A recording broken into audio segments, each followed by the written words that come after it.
नमस्कार। आप सुन रहे हैं द बॉलीवुड रेडियो और मैं हूं आपके साथ आकाश। दोस्तों, आज के इस पॉडकास्ट में कहानी सुनाएंगे आपको वहीदा रहमान की।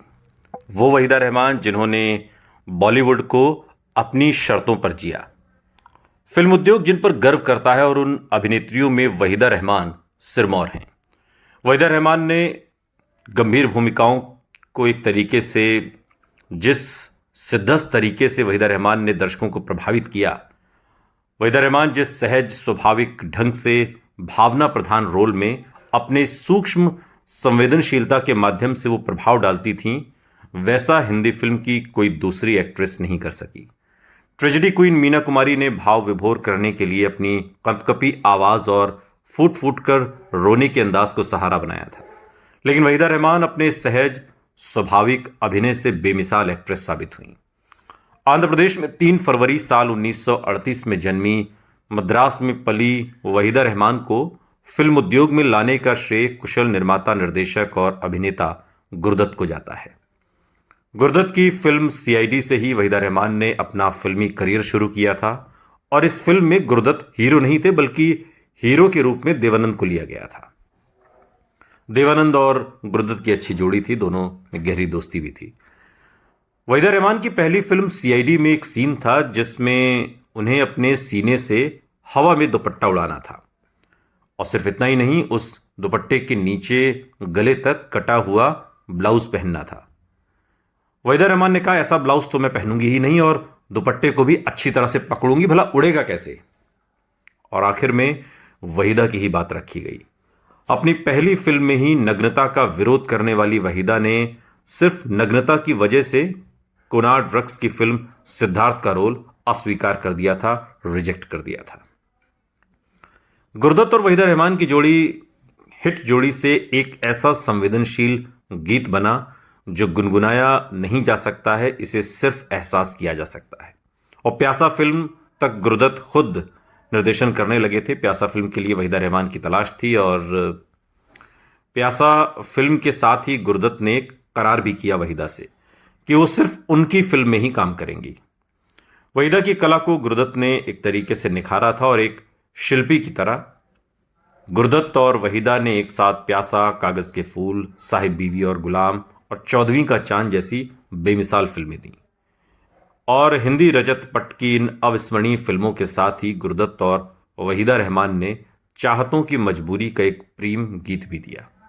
कागज के फूल से लेकर साहिब बीवी गुलाम के लम्हे में इस लंबे सफर के दौरान गुरदत्त के साथ वहीदा का होना फिल्म उद्योग में चर्चा का विषय बना रहा।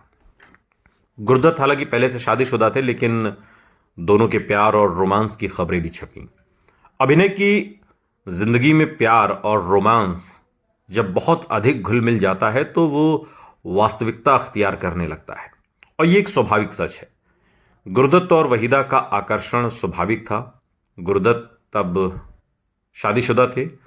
गुरदत्त और वहीदा के प्रेम की खबर उनकी पत्नी और उस दौर की मशहूर गायिका गीता दत्त को लगी तो दोनों के बीच तनाव बढ़ने लगा।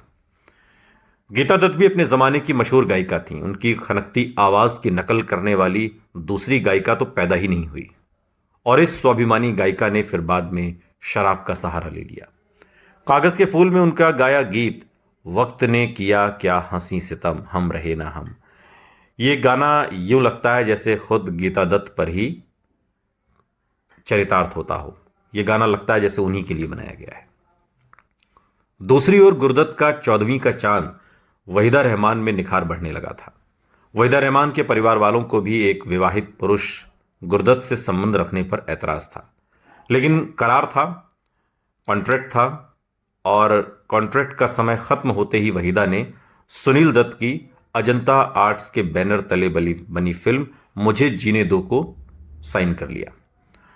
अब गुरदत्त को ऐसी उम्मीद नहीं थी। गुरदत्त ने नींद की गोलियां खाकर बाद के दिनों में खुदकुशी कर ली थी, क्योंकि दोनों के बीच बहुत तनाव बढ़ गया था। उधर से पत्नी का तनाव, इधर से वहीदा का तनाव। गुरदत्त और वहीदा रहमान के प्रेम का संगीत किसी अधूरी धुन पर समाप्त हो गया, ऐसा महसूस होता है। गुरदत्त को वहीदा रहमान आज भी अपने अभिनय की दुनिया का गुरु मानती हैं। गुरदत्त ने जिस तरह से रोमांटिज्म को सेलुलाइट पर जिंदा किया था, वैसा कोई निर्देशक दोबारा कर नहीं सका, अगर आपने गुरुदत्त की फिल्में देखी हैं। प्यासा फिल्म देखकर ही भारत के प्रथम प्रधानमंत्री पंडित जवाहरलाल नेहरू ने वेश्यावृत्ति के खिलाफ एक्ट बनाया था। गुरुदत्त प्रोडक्शन की सीआईडी की बेबस जासूस, कागज के फूल की अध्यापिका, 14वीं के चांद की खूबसूरत चांद, प्यासा की भावुक तवायफ और साहिब बीवी गुलाम की हंसमुख चंचल लड़की ने वहीदा रहमान को घर घर पहुंचा दिया। देवानंद के साथ वहीदा ने बात एक रात की, काला बाजार, गाइड, प्रेम पुजारी सहित कई फिल्मों में काम किया। प्रेम पुजारी को लेकर वहीदा और देवानंद में कहते हैं मनमुटाव भी हो गया था। इस फिल्म में आई नई एक्ट्रेस जाहिदा को अधिक प्रभाव में लाने के लिए वहीदा की रीलों में काटछांट की गई थी। इस बात से वहीदा नाराज थी। गाइड में वहीदा रहमान ने एक रोमांचित एक्ट्रेस और कुशल डांसर होने का परिचय दिया। इस फिल्म ने उनकी ख्याति में चार चांद लगाए। गाइड के अभिनय में वहीदा को सर्वश्रेष्ठ अभिनेत्री का फिल्म फेयर अवार्ड मिला। दिलीप कुमार के साथ वहीदा रहमान ने दिल दिया दर्द लिया, राम और श्याम, आदमी में काम किया और राम और श्याम का रोल वहीदा और को दिलीप और वैजंती माला के आपसी मनमुटाव की वजह से मिला था। पहले ये रोल वैजंती माला करने वाली थी, लेकिन दोनों में इस तरीके से कहा सुनी थी कि वो रोल वहीदा रहमान को मिल गया। और वहीदा ने इस फिल्म में कभी अपने अभिनय से लोगों को प्रभावित भी किया था, इसमें भी कोई दो राय नहीं। सुनील दत्त के साथ वहीदा रहमान ने बाद में दर्पण, मुझे जीने दो, रेशमा और शेरा में काम किया। अजंता आर्ट्स की मुझे जीने दो सफल और रेशमा और शेरा असफल फिल्म साबित हुई, लेकिन वहीदा का रोल दोनों ही फिल्मों में बहुत सराहा गया। हेमंता की 3 फिल्मों में वहीदा ने बाद में काम किया। सस्पेंस फिल्म 20 साल बाद, कोहरा और आशुतोष मुखर्जी के उपन्यास दीप जेले जाई पर आधारित फिल्म खामोशी। खामोशी का रोल वहीदा रहमान के लिए चुनौती था, क्योंकि बांग्ला फिल्म दीप जेले जाई की भूमिका सुचित्रा सेन ने निभाई थी। फिल्म अभिनेत्री नरगिस का कहना था कि फिल्म में अभिनय के साथ न्याय ना हो सकेगा, लेकिन खामोशी फिल्म की त्यागमी नर्स के रूप में वहीदा रहमान ने समीक्षकों और दर्शकों की भरपूर सराहना पाई। खामोशी की सजल और भावपूर्ण भूमिका के लिए वहीदा को साल 1972 का उर्वशी पुरस्कार भारत सरकार द्वारा प्रदान किया गया। वहीदा रहमान ने महान फिल्मकार सत्यजीत रे की फिल्म अभिजान में प्रतिभा का परिचय दिया।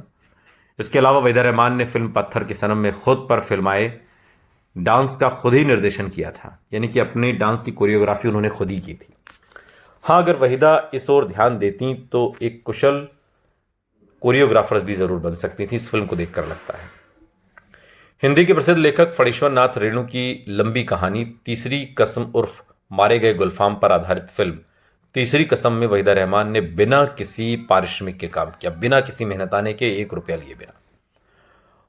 और इस राष्ट्रपति पुरस्कार प्राप्त फिल्म के मार्मिक रोल पर वहीदा को बंगाल जर्नलिस्ट एसोसिएशन ने भी सम्मानित किया था। वहीदा को साल 1968 में फिल्म नीलकमल के लिए भी फिल्म फेयर अवार्ड मिला। इसके बाद वहीदा रहमान ने अपनी फिल्मी जिंदगी में फेल, हिट, जुबलीन सभी तरह की फिल्मों में काम किया। फिल्म कैसी भी हो, पर वहीदा रहमान का सशक्त अभिनय और प्रभावपूर्ण रहा। जिन दिनों वहीदा रहमान सफलता की बुलंदियों को चूम रही थी, उनकी एक फिल्म आई थी शगुन। पर्वतों के पेड़ों की सांझ का बसेरा है, सुरमई उजाला है, चंपई अंधेरा है जैसे लोकप्रिय गीत की इस फिल्म में वहीदा के साथ हीरो के रूप में शशि रेखी यानी कमलजीत के नाम से जो जाने जाते हैं, उन्होंने काम किया। शशि रेखी वहीदा को अपना दिल दे बैठे, लेकिन वहीदा ने उनके प्यार को स्वीकार नहीं किया। ये पंजाबी नौजवान अपना दिल यहाँ इसका टूट गया और फिर वो स्विट्जरलैंड चला गया। वहीदा रहमान के पास जब फिल्मों की भीड़ नहीं रही, उन्हें एक जीवन साथी की जरूरत महसूस हुई और तब उन्होंने हैदराबाद के नवाब फरीदा अहमद सिद्दीकी से सगाई कर ली। सगाई के तुरंत बाद ही किसी और ने उन्हें खत लिखा, जिसमें सिद्दीकी के चरित्रहीन होने की सच्चाई पेश की गई थी। वहीदा ने इन सच्चाई का पता लगाकर और सबूत मिल जाने पर सगाई तोड़ दी। वहीदा जब इस दुस्वप्न से जूझ रही थीं, उस समय शशि रेखी अपनी प्यार की झोली के लिए वहीदा के पास एक बार फिर हाजिर हुए और अब की बार वहीदा ने अपने प्यार के एक तरीके से स्वीकार कर लिया, दुत्कारा नहीं। वहीदा उनकी झोली में अपना दिल डाल दिया और वहीदा ने बिना किसी शोर शराबे के शशि रेखी से निकाह कर लिया, शादी कर ली।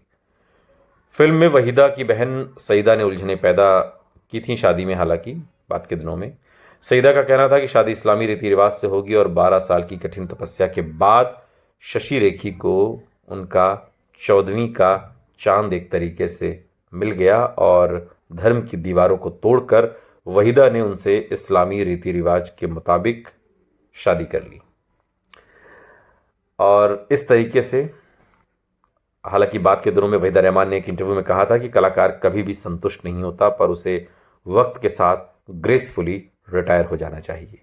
और वहीदा ने ऐसा ही किया। उन्होंने अपनी प्राथमिकताएं बदल दी, फिल्मों से हटाकर परिवार की तरफ कर ली। ये वहीदा रहमान की जिंदगी है। सुनते रहिए द बॉलीवुड रेडियो, सुनता है सारा इंडिया।